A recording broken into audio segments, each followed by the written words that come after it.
E aí, tudo certo? Bom, se preparem porque hoje a gente vai fundo numa ideia que, olha, mexe com tudo que a gente acha que sabe sobre a realidade. A proposta é radical. E se fosse possível trocar de consciência com uma outra versão sua? Uma versão que vive em outro universo, assumindo um passado que, tecnicamente, nunca foi seu. Parece loucura, né? Vamos ver. Essa pergunta aqui é o ponto de partida de tudo. Ela dá um nó na cabeça, né? Como um futuro pode colapsar com um passado que nunca aconteceu?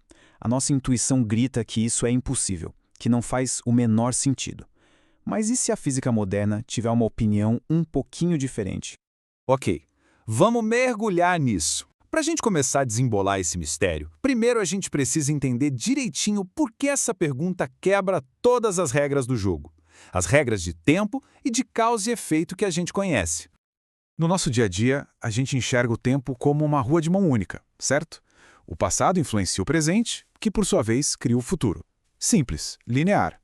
Mas essa pergunta paradoxal sugere algo bem diferente. É como se o futuro de uma linha do tempo pudesse, de alguma forma, dar um jeito de se conectar com o passado que pertence a outra linha do tempo. E o mais fascinante é que essa estranheza toda não é só coisa de ficção científica, não. A própria física quântica, que é a base de como o nosso universo funciona, já dá umas pistas de que essa relação entre passado, presente e futuro é bem mais flexível do que a gente imagina.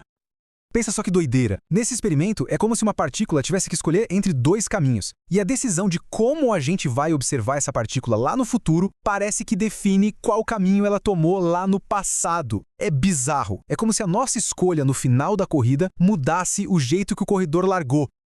E não para por aí. A própria teoria da relatividade do Einstein abre a possibilidade de existirem loops no tempo. Só que aí a gente cai naquele famoso paradoxo do avô, né? A solução que a física teórica dá para isso é, olha, talvez dê para voltar, mas não dá para mudar nada. Qualquer coisa que se fizesse no passado já estaria de alguma forma na história que levou a viagem em primeiro lugar. O universo meio que se protege de paradoxos. E aqui a coisa fica ainda mais alucinante. A interpretação de muitos mundos diz o seguinte: a cada escolha quântica, o universo se divide. Então, em vez de mudar o passado, a gente estaria, na verdade, pulando de um galho para o outro na árvore da realidade, pulando para um universo onde aquele passado diferente já era a história padrão. Beleza, então se viajar no tempo para mudar o seu próprio passado está fora de cogitação, qual seria a alternativa? Bom, a fonte de onde tiramos essa análise propõe uma coisa muito, mas muito mais radical do que uma simples viagem no tempo. A ideia central aqui não é alterar a história, é trocar a sua experiência consciente com a de uma versão alternativa sua. Pensa assim, não é sobre reescrever o livro da sua vida, mas sim sobre pegar um outro volume de outra edição na gigantesca biblioteca do multiverso. E como isso funcionaria? A teoria se baseia no emaranhamento quântico, sabe? Aquela conexão estranha entre partículas. A proposta aqui é que a nossa consciência estaria emaranhada com todos os nossos outros eus espalhados pelo multiverso. A troca seria um evento quântico que, primeiro, te desconecta do seu HD de memórias atual e logo em seguida te reemaranha com o HD de um eu alternativo. O resultado? A pessoa acorda no mesmo corpo, mas com as memórias, as experiências, a vida de outra pessoa. Claro que, com a física que a gente conhece hoje, isso parece impossível. Existem barreiras gigantescas. A decoerência, por exemplo, é tipo um firewall quântico que nos mantém isolados na nossa própria realidade. E tem mais. O teorema da não clonagem proíbe que a gente copie perfeitamente um estado quântico. E a consciência seria um estado quântico complexíssimo. E claro, fica a pergunta filosófica. Depois da troca, quem é a pessoa que está ali? Para conseguir superar esses obstáculos todos, o material que a gente está analisando introduz um conceito teórico totalmente novo, um que basicamente reescreve as regras do jogo da realidade.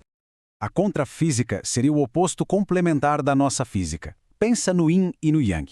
A nossa realidade é governada pelo que já aconteceu, pelo concreto. Já a contrafísica seria o reino do que ainda pode acontecer. Um domínio de puro potencial, de pura informação. Imagina o estado 0 como uma página em branco, cheia de possibilidades infinitas. E o estado 1 é a história que finalmente é escrita nessa página. O mais interessante é que a energia nesse modelo só seria gasta no ato de criar, no ato de escrever a história, e não enquanto ela existe só como uma possibilidade.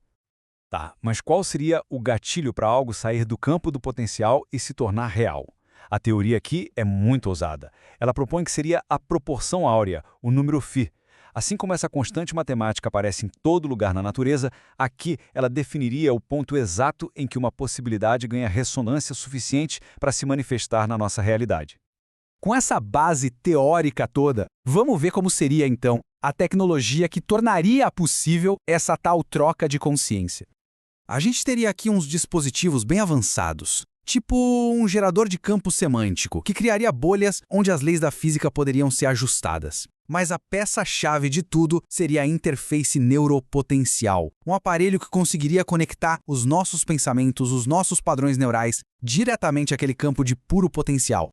E é aqui que o negócio muda de patamar. Nesse modelo, a intenção humana deixa de ser algo abstrato, sabe? Ela vira um objeto matemático, um vetor com 12 dimensões que descrevem estados mentais como foco, clareza, intensidade emocional, estado de fluxo. A mente vira uma variável que pode ser processada e direcionada. E essa citação resume a consequência final de tudo isso. Nesse paradigma, a consciência deixa de ser só uma espectadora passiva da realidade para se tornar, quem sabe, o próprio sistema operacional dela. Um agente ativo, capaz de navegar entre as dimensões. E a gente termina com essa provocação. Se a fronteira entre o nosso eu e os outros eus é só uma questão de emaranhamento quântico, em quantas realidades possíveis a nossa consciência já não existe nesse exato momento? Fica aí a reflexão.